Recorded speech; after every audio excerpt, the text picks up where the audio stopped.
I didn't go to Iron Haven looking for a queen. The drifting trade hub hangs at the edge of civilized space like a rusted coin caught in a gravity well. Half marketplace, half graveyard. I was there for salvage permits. A derelict mining barge had gone dark in the outer ring, and if I could secure the rights before the guild sharks smelled profit, I might finally clear my debts. Instead, I found myself standing in a shadow auction beneath flickering neon banners, surrounded by slavers, syndicate brokers, and creatures who measured value in credits and cruelty. Then they brought her in. The hall went silent in a way I've only heard once before, right before a hull breach. Aria Thorne, the deposed celestial queen. Even in shock bindings, even stripped of her regalia, she didn't look broken. The crystalline restraints around her wrists pulsed with suppression fields, dimming the natural starlight glow of her skin to a muted silver. But it was still there, buried, waiting. Lot 72, the auctioneer announced.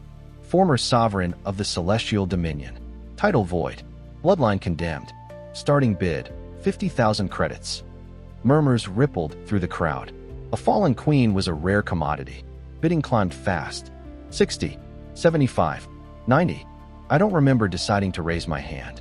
200,000, I heard myself say. Gasps. Laughter. Someone cursed. That was everything. My ship. My cargo. 15 years of hauling freight through pirate sectors and radiation storms. The auctioneer scanned my credentials. Funds verified. The gavel struck. Sold. To the human. Every eye in the chamber turned toward me. And for the first time, the queen looked directly at me. The first thing I did after we docked aboard my freighter, Wayward Star, was order the shock bindings removed. The station guards hesitated. You understand what she is? One of them asked, eyeing Aria like she might explode into supernova light at any second. I understand exactly what she is, I said. Take them off. They deactivated the suppression field. The crystalline cuffs split open with a sharp metallic hiss and dropped to the deck. For a second, nothing happened. Then her skin began to glow. Not brightly. Not yet. But the dull grayness faded, replaced by a faint silver-blue luminescence that seemed to breathe beneath her skin like slow-burning embers. She rolled her shoulders once, flexing her fingers as though reacquainting herself with gravity. The guards left quickly after that. Smart men. The cargo bay fell silent except for the hum of my ship's aging reactor core. The Wayward Star isn't impressive. Scratched hull plating. Repaired weld seams. Smells faintly like recycled air and engine grease, no matter how often I run the filters. She didn't belong here. She stood taller than me by a few inches, posture perfect despite everything. The prison gray fabric hung from her frame like it was offended to touch her. Her eyes, 4 of them, lifted slowly until they locked onto mine. Her primary pair burned like collapsing stars. Her secondary eyes narrowed. "How dare you look at me?" she said. Her voice wasn't loud. It didn't need to be. It cut through the air like polished steel drawn from a sheath. Cold, furious, royal. For a heartbeat, I considered looking away. Every instinct told me to. This was not a woman used to being purchased, not used to being seen in chains, not used to weakness. And I had just stood in a room full of predators and claimed her with a number. But I didn't look away. My heart was hammering hard enough I could feel it in my throat. I was painfully aware that I had just spent everything I owned. That if she decided to snap my neck right here, no one would stop her. Still, I held her gaze. And I smiled. Because even stripped of your throne, I said quietly, you still outshine everyone here. Silence. The reactor hummed. Somewhere in the ventilation shaft, metal pinged as it cooled. For a fraction of a second, something flickered in her eyes. Not softness. Not yet. Confusion. Her fury didn't vanish, but it faltered. You mock me, she said. No, I replied. If I wanted to mock you, I wouldn't have emptied my life savings in a room full of criminals. Her eyes shifted, just slightly, to the empty cuffs on the floor. You purchased me, she said, voice regaining its edge. Under syndicate law, I am your property until the contract expires or is transferred. That's where you're wrong.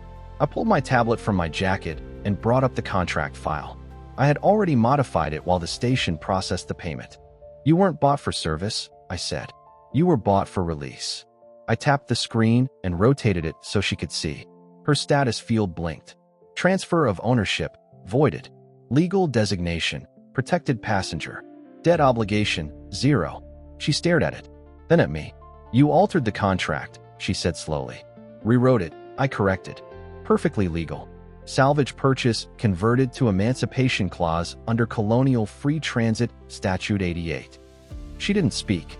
The glow under her skin brightened by a fraction. You claim no rights over me? She asked. None. No debt. No debt. Her secondary eyes blinked rapidly, almost like a glitch. In my culture, she said carefully, every act demands balance. If you give, you expect return. Power is never relinquished without motive. Then your culture and mine are going to disagree a lot, I said. A muscle in her jaw tightened. Why? She demanded. You had no political alliance to gain. No ransom to collect. My empire is shattered. My enemies are legion. Associating with me marks you for death in half the outer systems. Probably, I admitted. Then why? There it was. The real question. I could have lied. Said something noble. Said I believed in justice. Said I wanted to destabilize the new regime. Instead, I told her the truth. I was 12 when my sister signed herself into corporate indenture to pay our father's debt, I said. Her expression didn't change, but she listened. She told me she'd be back in 5 years. That it was temporary. That she'd send credits. I swallowed. She didn't. The cargo bay felt smaller suddenly. I couldn't stop it. I continued. I wasn't strong enough. Didn't have the money.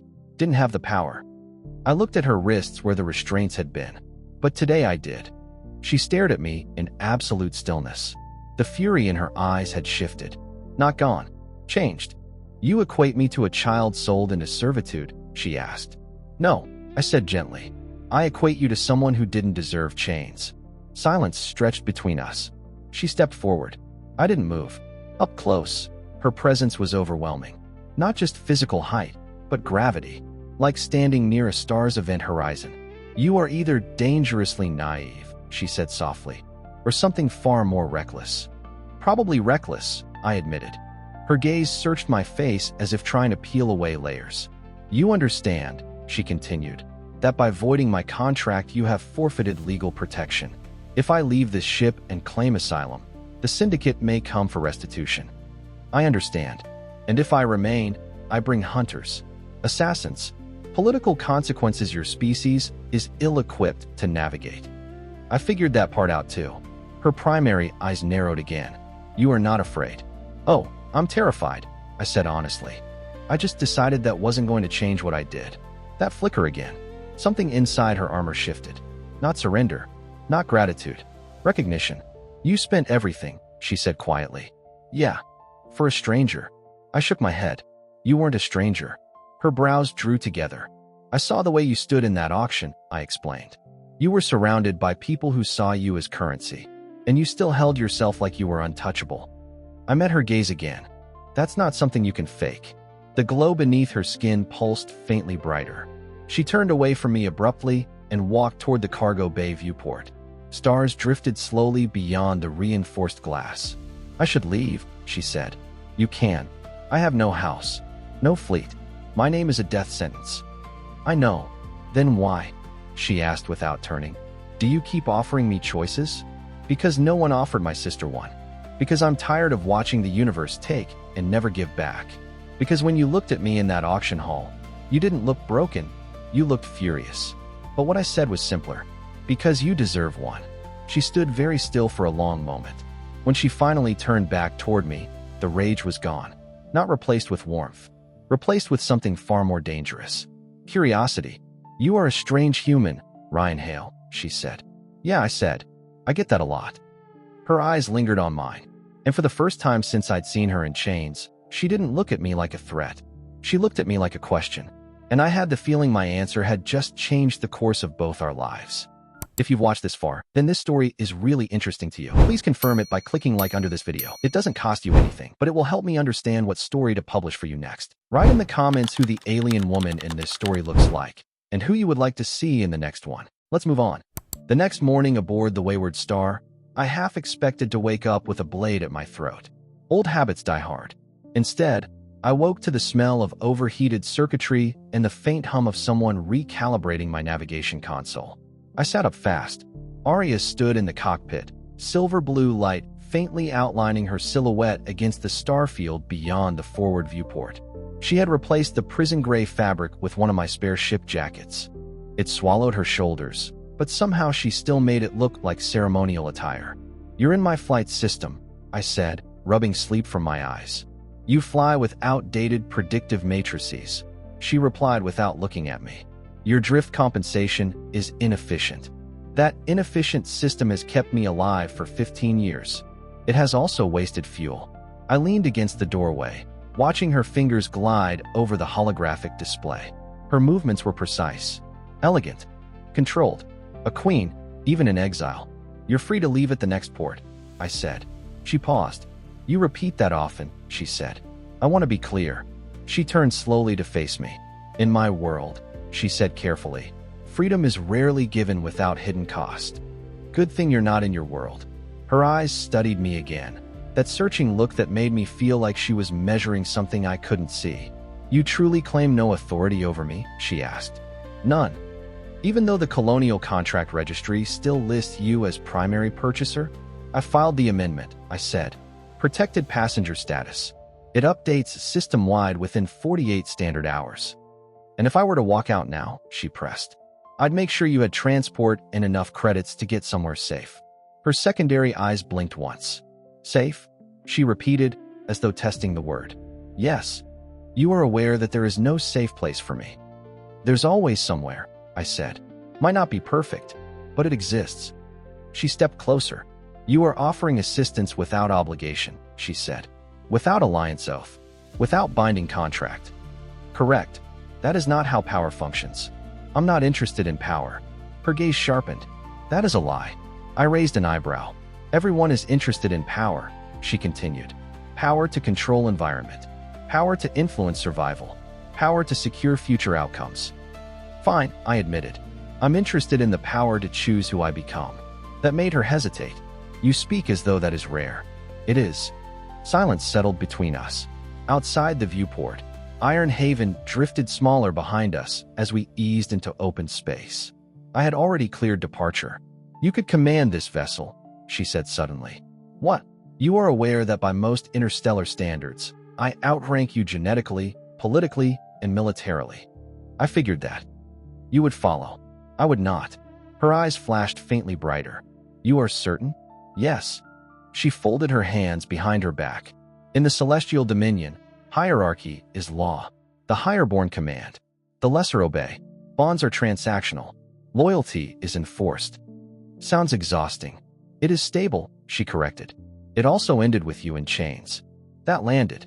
She did not flinch, but the glow beneath her skin dimmed slightly. "The coup," she said quietly, "was not a failure of structure. It was a failure of perception." "Meaning?" "I misjudged ambition." "You mean someone you trusted stabbed you in the back?"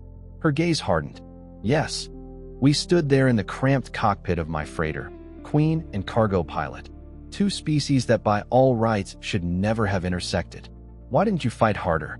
I asked before I could stop myself. Her eyes flicked to mine sharply. "You assume I did not." "You surrendered," I said carefully. Her expression changed. "Not anger. Memory." "I surrendered," she said slowly, "because the coup leaders demanded the execution of every loyalist family tied to my house, including children." I felt my stomach tighten. "They wanted spectacle," she continued. "A public purge. I offered myself instead." I swallowed. "You traded your throne for their lives." "Yes. And they still put you up for auction." "Exile is cheaper than assassination," she said bitterly, "and more humiliating." That explained the fury in the auction hall. It wasn't pride wounded. It was sacrifice betrayed. "You think you're powerless now," I said quietly.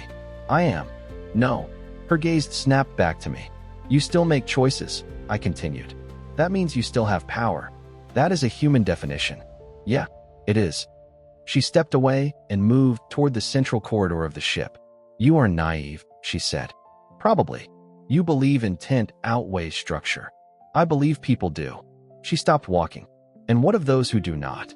"Then you don't let them win." She turned fully toward me now. "You would stand against an empire," she said. "For someone you met yesterday? For someone who didn't deserve chains?" I replied, "Yeah." Her eyes searched mine again. "Even knowing it could cost you your life?" Life without meaning isn't much of a bargain. Her breath caught, barely perceptible, but I saw it. You speak of meaning as though it is currency, she said. It is. Silence stretched. Finally, she asked the question I knew was coming. What do you want from me, Ryan Hale? Nothing. That is not possible. It is. You expect gratitude. No. Alliance. No. Affection. I hesitated. Not required. Her gaze sharpened at that. Required, she repeated softly. I don't trade kindness for affection, I said. If you feel nothing, that's fine. If you leave tomorrow, that's fine too. She stepped closer again. Why? She pressed. Because I remember standing on a loading dock watching my sister disappear into a transport shuttle. Because I remember feeling small. Because I refuse to let someone else feel that way if I can stop it. Because I don't own people, I said simply. Something inside her seemed to crack, not break, not collapse, shift. In my world, she whispered, no one says that. Then your world needs better people. Her eyes softened for the first time. Not fully, but enough. You unsettle me, she admitted. Good. That was not praise. I'll take it anyway. The ship hummed around us. She studied me for a long time. Then, quietly, if I stay, she said, it is not because I am obligated. I wouldn't accept you if it were. And if I leave, I'll help you pack. Another silence. Then she did something I did not expect. She reached forward, slowly, and placed her hand over mine. Her skin was warm, warmer than human baseline. The glow beneath it pulsed softly where we touched. In the celestial language, she said, voice low, there is a word for a bond that is chosen rather than imposed. Oh, it has no direct translation. What does it mean? She held my gaze. It means two beings stand beside one another not out of hierarchy, not out of debt, but because they decide to. That sounds like partnership. Her lips curved faintly. It is stronger. I swallowed. Then maybe that's what we are, I said. Her fingers tightened slightly before she withdrew her hand. For now, she said. For now, I agreed. Outside, the stars stretched into lines as I engaged the jump drive. We weren't heading anywhere important, just away. But something told me this was only the beginning. Because in giving her freedom, I hadn't just altered her path. I had stepped into it. And there was no turning back. We reached Skyfall Reach 3 days later. If Iron Haven was a rusted coin in the void, Skyfall was a blade suspended in the sky. Sleek towers anchored to gravitic platforms. Entire districts hanging over open air with nothing but shimmering energy veils between them and the clouds far below. Trade, luxury, politics, it all flowed there. It was also neutral territory, or as close to neutral as space ever gets. I will acquire supplies and new transit codes, I told Aria as we guided the wayward star into a mid-tier docking ring. We stay no longer than necessary. You believe neutrality protects us? She asked. I believe money protects us, I replied. Skyfall runs on it. She didn't look convinced. She had changed out of my jacket and into something she'd modified from spare fabric aboard my ship. Even improvised, she looked like royalty slumming among mortals. The faint glow beneath her skin had grown steadier over the past few days, returning as her strength returned. And the way people looked at her in the docking corridor told me something else. Even in exile, even without regalia, power follows those who know how to wear it. We kept our heads down, or at least I tried to. Aria walked beside me like gravity bent slightly around her. We'd just entered the central transit concourse when the air shifted. I don't know how else to describe it. Crowd noise dulled. Conversations clipped short.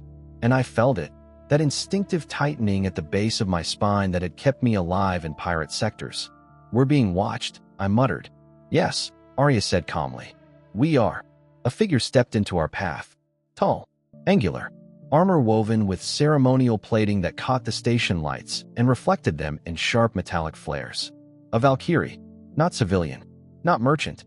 This one wore scar markings across her face and collarbone, ritual etchings that meant something lethal in Aria's culture. Aria Thorne, the hunter said. Her voice carried easily through the corridor without being raised. I am Kethra of the Ascendant Blade, sworn to the New Order. You are summoned to return and answer for crimes against the throne. The crowd backed away instantly. Aria didn't move. I committed no crime, she said evenly. The throne determines crime, Kethra replied. Her eyes shifted to me. And you, she said. Human. I prefer Ryan, I said. You stand in protection of a traitor. I stand beside someone who didn't deserve chains. Kethra's expression didn't change, but something like amusement flickered. You are either brave, she said, or stupid. Still deciding, I replied. Her blade came free in one smooth motion. It sang when it cleared the sheath. The sound wasn't metal on metal. It was harmonic, like the air itself recognized it as a weapon. The crowd scattered. Aria stepped slightly in front of me. I will not return, she said. Then you will die here, Kethra replied. And she moved, faster than human reflex could track. I barely saw the arc of the blade before it was already descending toward Aria's neck. Instinct took over. I shoved Aria sideways and stepped into the strike. Pain exploded across my shoulder as the blade sliced through fabric and flesh. White hot. I staggered but didn't fall. Kethra withdrew and struck again. I grabbed the nearest thing, a maintenance tool canister from the corridor wall, and swung. It connected with her forearm hard enough to knock the second strike wide. You are bleeding heavily, she observed calmly. Yeah, I gritted. Humans are fragile. Yeah, I repeated. She lunged again. I caught her blade arm with my bare hand. It was the stupidest move I've ever made. The edge bit into my palm instantly. Blood ran down my wrist. But I held on. For half a second, surprise flickered in her eyes. Aria, I shouted. I didn't know what I expected her to do. Run. Hide. But she didn't. The air shifted. Not metaphorically. Literally. Pressure built like a storm front. Light burst from beneath her skin. Not faint this time. Not subdued.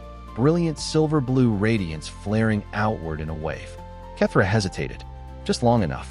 Aria moved. Not like a scholar. Not like a ceremonial figurehead. Like a trained combatant. Her hand struck Kethra's wrist at an angle I'd never seen before. The blade clattered free. She pivoted, fluid and controlled, and drove her palm into Kethra's sternum. The impact wasn't physical. It was kinetic. A pulse of concentrated energy detonated outward. Kethra flew backward into the concourse wall hard enough to crack plating. The crowd screamed. Alarms triggered. Aria stood there, glowing like a star come to ground. You were never merely a ruler, I breathed. Her eyes were different now. Harder. Ancient. I was trained as matriarch, she said. That includes war. Kethra rose again. Bleeding. Furious. You hid this, the hunter snarled. Yes, Aria replied. They clashed again. This time it wasn't one-sided. Blade against bare hands. Energy against steel. I stumbled toward a dropped security kit near the wall and grabbed the emergency stun pistol inside. When Kethra fainted left and brought the blade up toward Aria's throat, I fired. The pulse struck her center mass. She convulsed once and collapsed. Silence fell heavy across the concourse. Aria stood over the fallen hunter, light slowly dimming. Then she turned toward me, and her expression changed instantly. Ryan. I swayed. Adrenaline was fading. Pain was not. Blood soaked through my jacket. You're going to need stitches, I managed. She crossed the distance between us in 2 strides and caught me before I hit the floor. You are severely injured, she said. Not the first time. This was avoidable. Probably. Her grip tightened. You interposed yourself between me and a blade initiate. Yeah. You could have died. Yeah. Her secondary eyes flickered rapidly. Emotion. Not anger. Not fury. Something deeper. You are reckless beyond comprehension, she said quietly. You're welcome, I muttered. She almost smiled. Almost. Then security forces flooded the concourse. We didn't wait to explain. She lifted me.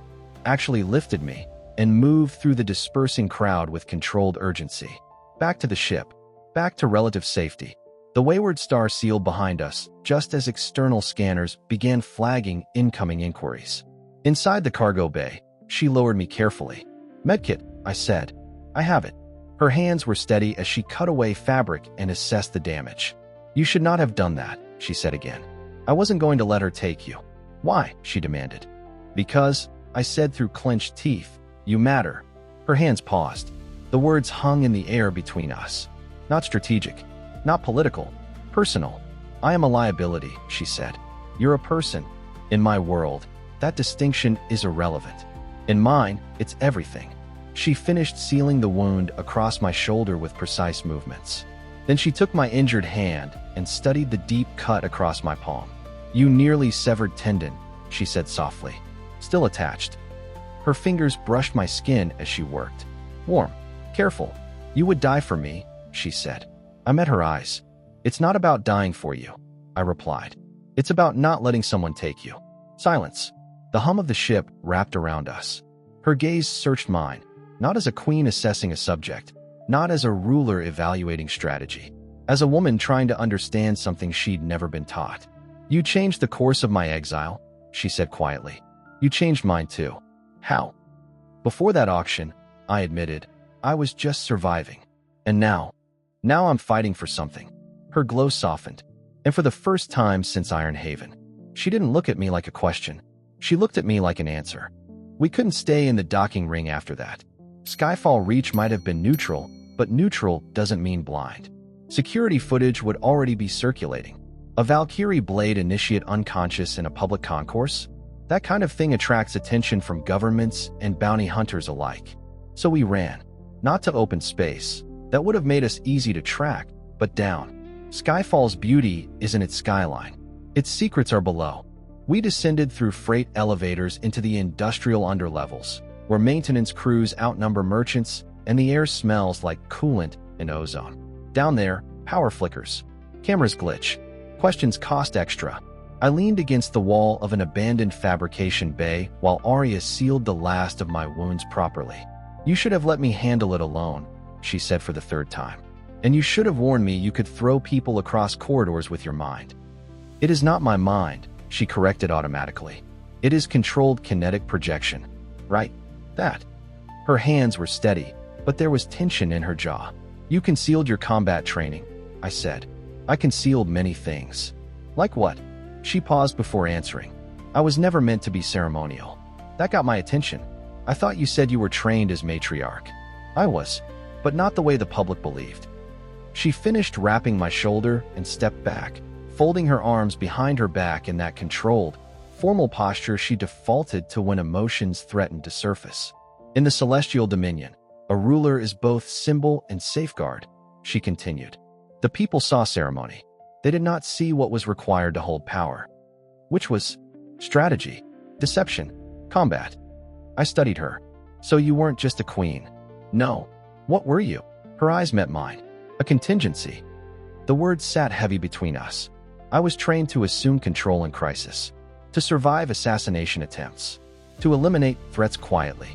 Doesn't sound ceremonial. It wasn't. Then why surrender during the coup?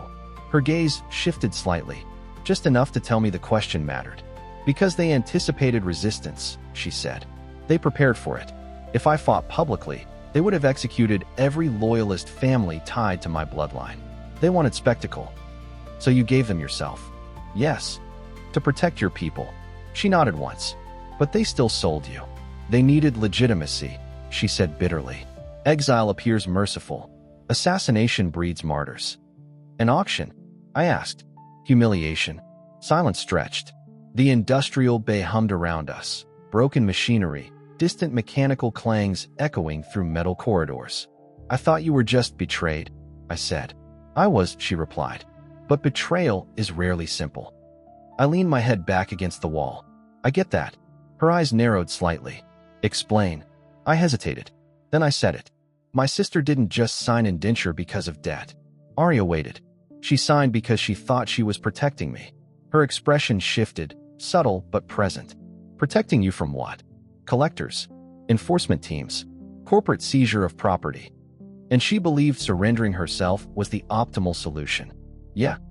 And you resent her for it. No. The word came out sharper than I intended. I resent the system that made her think that was the only option. Her glow flickered faintly. That is familiar. Yeah. We stood there in the dim light, two survivors of different empires. You surrendered to protect your people, I said. She surrendered to protect me.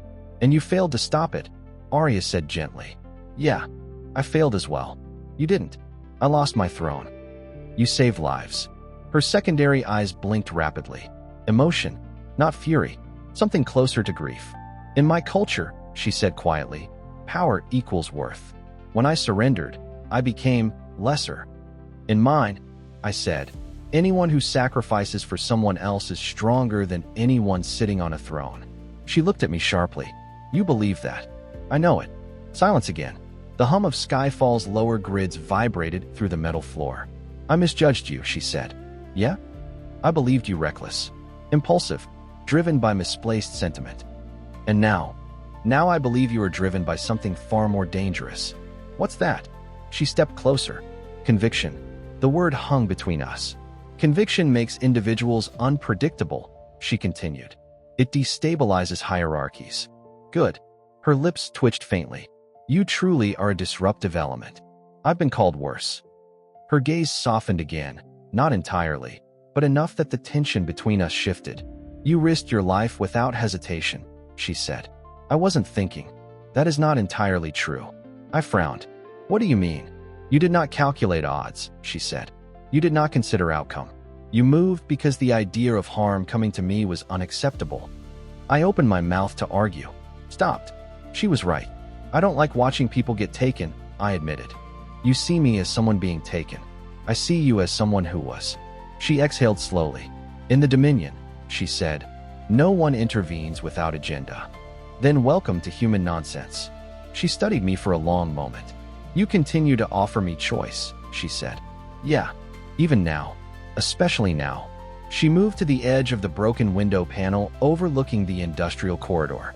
If I leave, she said, you are safer. Probably. And if I stay, I endanger you further. Definitely. And yet you do not ask me to go. No. Why? Because I don't want you to.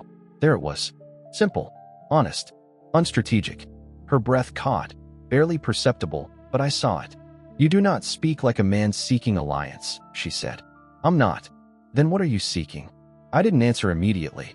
Instead, I pushed off the wall and stepped closer to her. I'm not seeking anything, I said. I'm offering something.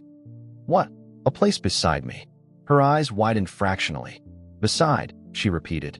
Not under. Not above. Silence. The industrial lights flickered. Among my people, she said slowly, there is a term for when another's survival becomes indistinguishable from your own. Yeah. It is not spoken lightly. What does it mean? It means that if harm comes to one, the other responds without calculation. I swallowed. That sounds familiar. Her gaze locked with mine. You demonstrated it today, and you returned it. She didn't deny that. Instead, she stepped closer still, close enough that I could feel the warmth of her skin. I did not intend to stay, she admitted. Yeah, I intended to leave at the first viable opportunity, to remove myself as liability. And now, her hand lifted slowly, not formal, not ceremonial, personal. Her fingers brushed lightly against my chest, just over my heart. I no longer wished to leave. The words were quiet, but they hit harder than any blade. You're sure? I asked. No, she said honestly. But certainty is a luxury I can no longer afford. I let out a breath I hadn't realized I was holding. Then we'll figure it out, I said. Together? She asked. Yeah. Her secondary eyes blinked again. And this time, there was no fury in them. No confusion. Just something fragile. Something new. Hope. We stayed in the underlevels of Skyfall Reach for 3 standard cycles. Long enough for the security alert surrounding Kethra's failed capture to fragment into rumor. Long enough for the new regime's agents to start asking louder questions in the upper districts. Long enough for me to realize that running without direction would only buy us time, not safety. Aria spent those days differently than I did. I repaired the Wayward Star's damaged hull plating in a rented maintenance bay and scrubbed our transit logs. I rerouted our registry signal through 3 shell corporations and paid a data broker more than I liked to ensure our departure timestamp would look routine. Aria stood at the edge of the bay often, watching, not idle, thinking. Her glow had steadied over the past week. It wasn't the blinding radiance I'd seen in the concourse fight, but it was no longer dimmed by suppression fields or doubt. It pulsed with her breathing, subtle and alive. On the 3rd cycle, the message arrived. Encrypted, multi-layered, routed through civilian comm relays to avoid detection. I was elbow-deep in a coolant conduit when the cockpit terminal chimed. Aria reached it before I did. Her posture changed the moment she decrypted it. Rigid. Still. I climbed the ladder into the cockpit, wiping grease from my hands. What is it? She didn't look at me immediately. They found me. My pulse kicked up. Regime. No. She turned the display so I could see. A symbol rotated slowly in the corner of the screen, a stylized starburst over crossed crescents. Resistance, she said. A voice projection followed. Older. Measured. Aria Thorne, the voice said. If this transmission reaches you, then the stories are true. You survived exile. Aria's jaw tightened. We have confirmed the coup leaders have consolidated control of the inner systems, the voice continued. Public executions have resumed. Loyalist houses are being systematically dismantled. I watched her hands curl into fists. We require leadership, the voice said. The Dominion fractures without it. Virex Prime remains contested. If you are willing, we request audience. The message ended. Silence filled the cockpit. Virex Prime, I said carefully. That's a fortress world. Yes. Frontline. Yes. You go there, you're not hiding anymore. I was never truly hiding, she replied. Her voice wasn't angry. It was resolved. I leaned against the console. They're asking you to take the throne back. No, she said quietly. They are asking me to lead. Same difference. Her gaze shifted to me. No, it is not. She moved toward the viewport, staring out at the industrial skyline beyond the docking ring. The throne is structure, she said. Leadership is choice. I folded my arms. Do you want it? She didn't answer immediately. Instead, she asked, do you understand what this means for you? I'm already marked. This escalates it. I figured. If you accompany me to Virex Prime, you become visible, public, a human standing beside a celestial claimant. Yeah, you will be targeted. Probably. You may die. I smiled faintly. That seems to be a recurring theme. She turned sharply. This is not flippant, Ryan. I know. Then treat it as such. I stepped closer. I am. She studied me. You could walk away, she said. Transfer me to a secure contact. Disappear into freight routes again. Live. Live how? She frowned slightly. Alone. The word hung there. Is that what you want? I asked. She didn't answer. Instead, she asked the harder question. What do you want? It wasn't about strategy anymore. Not about politics. About us. I exhaled slowly. I want to stop running, I said. I want to build something that matters. I want to stand beside someone who fights for more than survival. Her eyes softened faintly. You romanticize conflict, she said. No, I replied. I just don't want my life defined by avoidance. She stepped closer. Virex Prime is not symbolic, she warned. It is orbital cannons and siege fleets. It is blood. I know. You are not trained for war. I wasn't trained for buying queens either. A flicker of something almost amused crossed her expression. You are impossible, she murmured. Yeah. Silence stretched between us. The weight of the decision pressed down. Finally, she said it. If I answer this call, I do not return as I was. You shouldn't. She tilted her head slightly. You agree? I don't think your old empire worked. Her glow dimmed slightly at that. You judge a system you do not fully understand. Fair, I admitted. But any system that equates power with possession is broken. Her secondary eyes blinked. You would dismantle my culture. I would question it. She stepped closer again. And if I chose to rebuild it the same way, then I'd argue with you, I said calmly. And if I commanded you, I wouldn't obey. Her lips curved faintly. Even if I wore the crown. Especially then. Silence. Then something shifted in her gaze. You do not want to be my subject, she said. No. Nor my protector. No. Then what? I held her eyes. You're equal. The word lingered between us like gravity. Her breathing slowed. In the Dominion, she said quietly, equality between species is theoretical. Then maybe it's time to test theory. Her hand lifted slowly and rested against my chest again, over the scar beneath my bandage. You would stand publicly beside me, she said. Yes. As partner. Yes. As counselor. Yes. As more. My pulse spiked. That depends. On what? On whether you want that too. She inhaled slowly. The faint silver glow brightened under her skin. I have been raised to rule, she said. Not to choose. Then choose now. Silence. The docking bay lights flickered outside. Then, I will go to Virex Prime, she said. I figured. And you? I'm not letting you walk into a war zone alone. That was not the question. I smiled faintly. Yes, I said. Her eyes searched mine one last time. For clarity, she said. You stand beside me not because you owe me.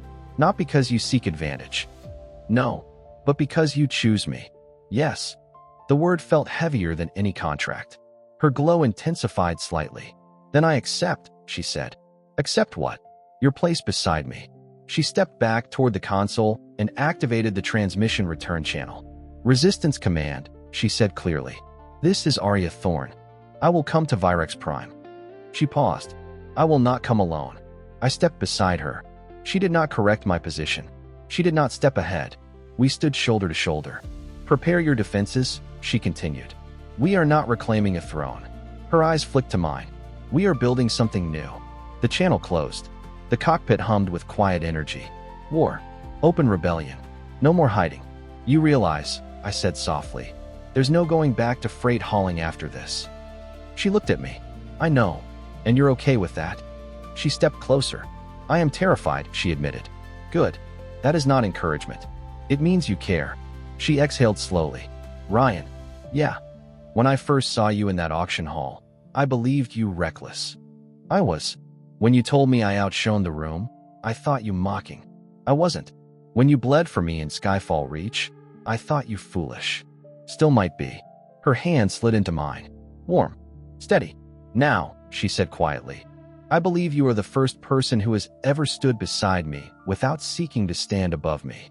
I swallowed. That's kind of the point. Her secondary eyes blinked slowly. In my language, she said softly, there is a word for that. What is it? It translates imperfectly. Try me. It means bondmate. My breath caught. That sounds serious. It is. Silence wrapped around us. Stars drifted beyond the viewport. War waited ahead. Then let's give them something they've never seen, I said. What is that? A queen who chooses. She squeezed my hand. And a human who refuses to kneel. The jump drive charged. Virex Prime awaited. And for the first time in my life, I wasn't running from something. I was running toward it. With her. Virex Prime did not welcome us gently. The fortress world burned in orbital dusk when we arrived.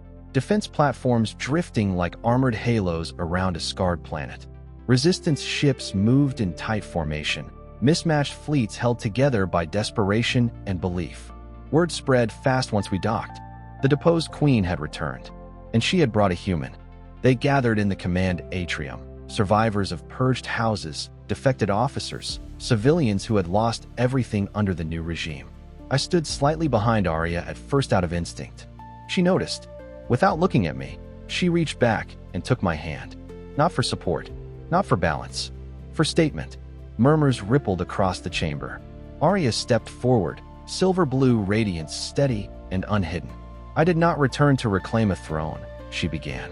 The old dominion fell because it believed power must be held through fear and hierarchy. Silence. I will not rebuild that. Some looked shocked, others relieved. I stand before you not as sovereign by blood, she continued, but as leader by choice. Her grip tightened slightly in mine. And I do not stand alone. Now she turned fully, pulling me beside her, not behind, not beneath. Ryan Hale, she said clearly, is not my subject. He is not my protector. He is not my possession. Her eyes met mine.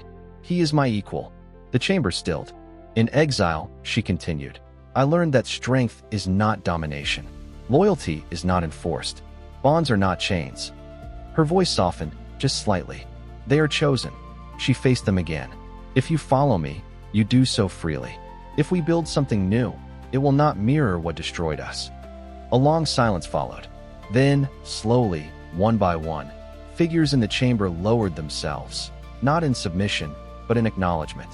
Not to a throne, to her, to us. Later, in the quiet of the wayward star, with war plans already forming beyond the hull, she stood before me without an audience. You changed me, she said quietly. No, I replied. You chose. She stepped closer. When I demanded how you dared to look at me, she said softly, I believed you insignificant. I remember. And your answer? I smiled faintly.